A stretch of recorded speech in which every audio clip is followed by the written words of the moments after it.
नमस्कार मित्रों, history research point पर आप सभी का स्वागत करता हूं। बीपीएससी जूनियर टीचर भर्ती एसएसटी की सीरीज चल रही है और यह टेस्ट सीरीज संख्या 7 है मित्रों। अगर इसके पहले का वीडियो अगर आप लोगों ने नहीं देखा है तो प्लेलिस्ट में जाइएगा। बीपीएससी जूनियर टीचर भर्ती एसएसटी टेस्ट के नाम से प्लेलिस्ट बनी हुई है, जाकर देखिएगा। तो यह 1499 का कंप्लीट कोर्स है मित्र। जिनको भी हिस्ट्री का कंप्लीट तैयारी करना है, टीजीटी का, पीजीटी का, जूनियर का, केवीएस का, एमबीएस का, डीएसएसपी का, ये 1 ईयर सब्सक्रिप्शन वाला कोर्स है 1499 का। और जिनको भी बीपीएससी जूनियर टीचर भर्ती एसएसटी हिस्ट्री का कंप्लीट कोर्स करना है, वह ओनली बीपीएससी जूनियर के लिए एसएसटी हिस्ट्री का 399 का एक कंप्लीट कोर्स है, जिसमें आप लोगों को 2500 एमसीक्यू टेस्ट सीरीज मिलेगी फुल एक्सप्लेनेशन के साथ, और हैंड रिटेन नोट्स भी आप लोगों को प्रोवाइड कराए जाएंगे। और यह पूरा एनसीईआरटी भी आप लोग का कंप्लीट कराया जाएगा, कक्षा 6, 7, 8 का पीपीटी नोट्स। तो जो भी लोग कंप्लीट कोर्स करना चाहते हैं वो लोग हमारे ऑफिशियल व्हाट्सएप नंबर पर मैसेज कर सकते हैं 83003972। आइए शुरुआत करते हैं। तीसरी संख्या 8। प्रश्न है, देखिए प्रश्न है कि किस भारतीय राष्ट्रीय आंदोलन का शीर्ष गीत वंदे मातरम है। तो किसका गीत वंदे मातरम है? चंपारण, शबनम अवज्ञा आंदोलन, असहयोग आंदोलन, स्वदेशी आंदोलन।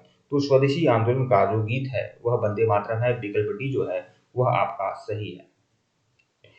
देखिए इसका एक्सप्लेनेशन देख लीजिएगा। वंदे मातरम स्वदेशी आंदोलन का शीर्ष गीत बना। स्वदेशी आंदोलन का सबसे अधिक प्रभाव सांस्कृतिक क्षेत्र में पड़ा। बांग्ला साहित्य विशेषकर काव्य के लिए यह स्वर्ण काल का समय था।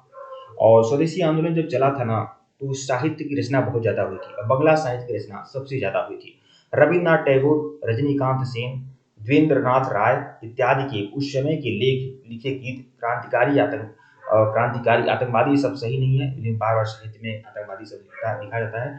क्रांतिकारी नरमपंथियों और गांधीवादियों और साम्यवादियों सबके लिए प्रेरणा स्रोत बने। मतलब स्वदेशी आंदोलन जब हुआ था तो उस समय बहुत सारे साहित्य लिखे गए, बहुत सारे गीत संगीत लिखे गए थे रविन्द्रनाथ टैगोर के द्वारा, रजनीकांत सेन के द्वारा, और यह लोगों में लोकप्रिय हुए थे।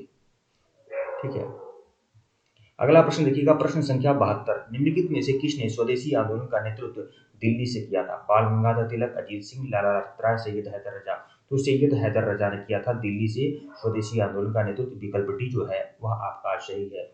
स्वदेशी आंदोलन का नेतृत्व दिल्ली से सैयद हैदर रजा ने किया था। स्वदेशी आंदोलन का लोकमान्य तिलक ने सारे देश में नेतृत्व किया था। ठीक है, तो लोकमान्य बाल गंगाधर तिलक ने स्वदेशी आंदोलन का सारे देश में नेतृत्व किया था, जबकि सैयद हैदर रजा जो हैं वह दिल्ली से स्वदेशी आंदोलन का नेतृत्व करते हैं। जबकि अजीत सिंह ने, देखिए अब अजीत सिंह ने पंजाब से स्वदेशी आंदोलन का नेतृत्व किया। ठीक है, लाला लाजपत राय ने उत्तर प्रदेश से और चिदम्बरम पिल्लई ने मद्रास से। यह बहुत ही ज्यादा इंपॉर्टेंट फैक्ट है, 100% इंपॉर्टेंट फैक्ट है, ध्यान रखिएगा आप लोग। सैयद हैदर रजा दिल्ली से स्वदेशी आंदोलन का नेतृत्व करते हैं। बाल गंगाधर तिलक ने सारे देश में स्वदेशी आंदोलन का नेतृत्व किया। अजीत सिंह ने पंजाब से, लाला लाजपत राय ने उत्तर प्रदेश से, चिदम्बरम पिल्लई ने मद्रास से स्वदेशी आंदोलन का नेतृत्व किया था। प्रश्न आता है, और दिल्ली वाला सैयद हैदर रजा वाला तो बार बार आता है। प्रश्न 73 देखिएगा। वर्ष 1919 में जलियांवाला बाग कांड कहां पर हुआ था? हिस्ट्री रिसर्च पॉइंट का टेलीग्राम बना हुआ है, लिंक डिस्क्रिप्शन में है, आप बिल्कुल ज्वाइन कर लीजिएगा। तो वर्ष 1919 में जलियांवाला बाग हत्याकांड कहां हुआ है? अमृतसर में, नागपुर में, चंडीगढ़ में, कलकत्ता में। तो जलियांवाला कांड कहाँ हुआ है? तो यह आपका हुआ है अमृतसर में। विकल्प ए जो है वह आपका सही है। एक्सप्लेनेशन देख लीजिएगा। 13 अप्रैल 1919 को पंजाब का प्रसिद्ध जलियांवाला कांड हत्याकांड हुआ, जिसमें जनरल डायर द्वारा गोली चलाने का आदेश दिए जाने के कारण भारी संख्या में लोग हताहत हुए थे और मारे गए थे। यह घटना जलियांवाला कांड हुआ कब था, किस तारीख को हुआ था? तो 13 अप्रैल 1919 को हुआ था। यह बात मत भूलिएगा आप लोग। प्रश्न 74 देखिएगा। असहयोग आंदोलन शुरू करने के लिए भारत के वायसराय कौन थे? अशोक आंदोलन शुरू करने के समय भारत के वायसराय कौन थे? लॉर्ड हेस्टिंग्स थे, लॉर्ड कैनिंग थे, लॉर्ड डलहौजी थे, या लॉर्ड चेम्सफोर्ड थे? अशोक आंदोलन जब शुरू हुआ था उस समय भारत के वायसराय कौन थे भैया? तो लॉर्ड चेम्सफोर्ड थे। विकल्प डी आपका सही है, क्योंकि अशोक आंदोलन 1920 में हुआ था, 1920 से 1922 तक चला था, और यही थे लॉर्ड चेम्सफोर्ड उस समय वायसराय। तो विकल्प डी जो है वह आपका सही है। एक्सप्लेनेशन देख लीजिएगा। अशोक आंदोलन शुरू करने के समय भारत के वायसराय लॉर्ड चेम्सफोर्ड थे। अगला प्रश्न देखिएगा। बहुत ही ज्यादा इंपॉर्टेंट प्रश्न आप लोगों के सामने लाया हूं कि चौरी चौरा नामक प्रसिद्ध स्थल कहाँ है? गोरखपुर में, लखनऊ में, इलाहाबाद में, आगरा में।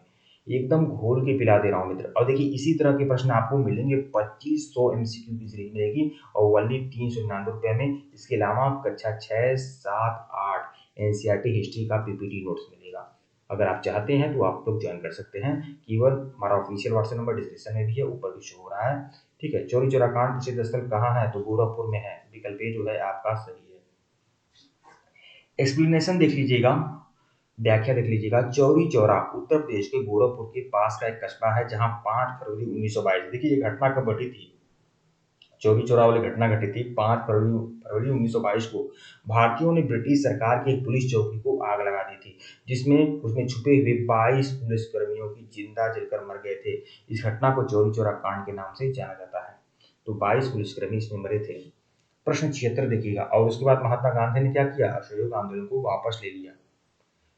प्रश्न 76 देखिएगा, भारत में साइमन कमीशन के बहिष्कार का मुख्य कारण क्या था? साइमन कमीशन का बहिष्कार क्यों हुआ था? समय से पूर्व नियुक्ति हुई थी इसलिए बहिष्कार हुआ था, सभी सदस्य अंग्रेज थे, या फिर सभापति ब्रिटिश लिबरल पार्टी का था? दरअसल बात है साइमन कमीशन जो था ना, यह आपका नवंबर 1927 में साइमन कमीशन का गठन होता है, और यह 3 फरवरी 1928 में साइमन कमीशन क्या है? भारत आता है, और साइमन गो बैक के नारे लगाए जाते हैं। क्यों लगाए जाते हैं? क्योंकि इसमें 7 सदस्य होते हैं, और सातों सदस्य क्या होते हैं? अंग्रेज होते हैं, इसीलिए इसका विरोध होता है। तो सभी सदस्य क्या थे? अंग्रेज थे, इसीलिए सब इसका विरोध हुआ था। विकल्प बी जो है आपका सही है। व्याख्या देख लीजिएगा, साइमन कमीशन जिसका गठन नवंबर 1927 में लंदन में किया गया, जो 1928 में पहली बार भारत आया था। साइमन कमीशन का गठन 1919 के सुधारों की जांच के लिए हुआ था। दरअसल इसका गठन क्यों हुआ था साइमन आयोग का? 1919 के सुधारों की जांच करने के लिए इसका गठन हुआ था। इसके सभी सदस्य जो थे अंग्रेज थे, अतः भारत में आई इस आयोग का क्या हुआ? जोरदार विरोध हुआ। सबसे ज्यादा विरोध किसने किया था?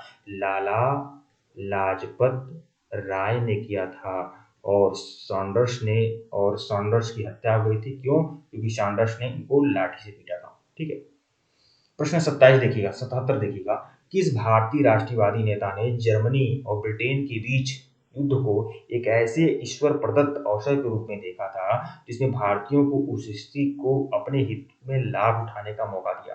ठीक है, मतलब यह देखिए किस कौन सा भारतीय राष्ट्रवादी नेता थे जो मानते थे कि जर्मनी और ब्रिटेन के बीच युद्ध हो रहे हैं, तो ये बहुत बड़ा अवसर है भारतीयों के लिए। ठीक है, किसने सोचा था ऐसा?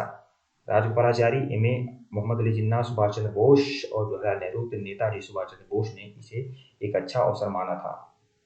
व्याख्या देख लीजिएगा, द्वितीय विश्व युद्ध के समय सुभाष चंद्र बोस जी का कहना था कि इस अवसर का लाभ उठाकर भारत को स्वतंत्र कराया जा सकता है, क्योंकि इस समय ब्रिटेन युद्ध में फंसा हुआ है, और ब्रिटेन पर किसी भी प्रकार के संकट को भारत के लिए वरदान मानते थे। कौन? नेताजी बोस। प्रश्न 78 देखिएगा, असहयोग आंदोलन के विषय में निम्नलिखित कथनों पर विचार करना है। यह आंदोलन उससे पहले हुए किसी भी अन्य राजनीतिक आंदोलन की अपेक्षा काफी बड़ी प्रबलता का था। ठीक है, असहयोग आंदोलन, देखिए असहयोग आंदोलन के बारे में विचार करना है। देखिए यह आंदोलन जो था, इसके पहले हुए किसी भी अन्य राजनीतिक आंदोलन की अपेक्षा काफी बड़ी प्रबलता का था। तो बिल्कुल अभी तक जितने भी आंदोलन हो रहे थे उसमें सबसे बड़ा आंदोलन था असहयोग आंदोलन। ठीक है, यह आंदोलन हिंदू मुस्लिम एकता को प्रोत्साहित करने में सहायक हुआ। बिल्कुल, मुसलमान अपना उल्लू सीधा करने के लिए असहयोग आंदोलन में आ गए थे। ठीक है, फिर देखिए तीसरा देखिएगा, यह आंदोलन राष्ट्रवाद, मध्यम वर्ग राजनीति, धर्म, सामंतवाद, कृषक असंतोष और श्रमिक वर्ग आंदोलन का मिश्रण था। तो इसमें सभी लोग शामिल थे। तो उपरोक्त में से कौन सही है आपका? तो उपरोक्त में से आपका नहीं, यह आंदोलन राष्ट्रवाद, मध्यम वर्ग राजनीति, सामंतवाद, कृषक असंतोष और श्रमिक वर्ग आंदोलन का मिश्रण था। तो बिल्कुल ये सभी लोग शामिल नहीं थे भैया, इसमें केवल जान लीजिए यह मध्यम मध्यम वर्ग भी इसमें उदासीन था, मतलब कि आम लोग इसमें शामिल थे केवल। तो 1 और 2 दोनों, विकल्प 1 और 2 दोनों, मतलब विकल्प ये है आपका सही। इसका व्याख्या देख लीजिएगा, यह आंदोलन इसके पहले हुए किसी भी अन्य राजनीतिक आंदोलन की अपेक्षा काफी बड़ी प्रबलता का था। यह आंदोलन हिंदू मुस्लिम एकता को प्रोत्साहित करने में सहायक हुआ था। प्रश्न 79 देखिएगा, निम्नलिखित में से किसने सत्याग्रह शब्द को गढ़ा था? तो महात्मा गांधी जी ने गढ़ा था। विकल्प बी जो है वह आपका सही है। इसकी व्याख्या देख लीजिएगा, महात्मा गांधी ने 11 सितंबर 1906 को एक सत्याग्रह शब्द का पहली बार इस्तेमाल किया था। 11 सितंबर 1906 को सत्याग्रह शब्द का पहली बार इस्तेमाल किसने किया? महात्मा गांधी ने किया था। इसका इस्तेमाल इन्होंने कहाँ से किया था?